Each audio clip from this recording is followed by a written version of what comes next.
एका छोट्या रजिस्टर मधील चुकीमुळे पूर्ण सोसायटीचे कामकाज बंद पडू शकते. काय मंडळी, ऐकून धक्का बसलात ना?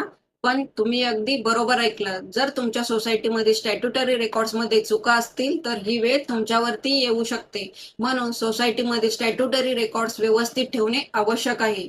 आज आपण त्यामधील 3 महत्त्वाचे register, I register, J register आणि शेअर रजिस्टर याबद्दल जाणून घेणार आहोत. नमस्कार, मी Manish Alder, founder and consultant of Alder and associates. I register यामध्ये मेंबरची पूर्ण डिटेल्स, नॉमिनेशन्स आणि मेंबरशिप अलॉटमेंट डिटेल्स यांची नोंद असते. जे रजिस्टर यामध्ये लिस्ट ऑफ मेंबर आणि ॲड्रेस यांची नोंद असते. शेअर रजिस्टर यामध्ये मेंबरला दिलेल्या प्रत्येक शेअर सर्टिफिकेटची माहिती, जसे की transfer of share, number of shares, share certificate number यांची नोंद असते. हे प्रत्येक रजिस्टर जर अपडेट नसतील तर तुमची मेंबरशिप अवैध ठरू शकते. म्हणून आय, जे आणि शेअर रजिस्टर हे फक्त कागद नाही तर तुमच्या मेंबरशिपचे कायदेशीर आधार आहेत.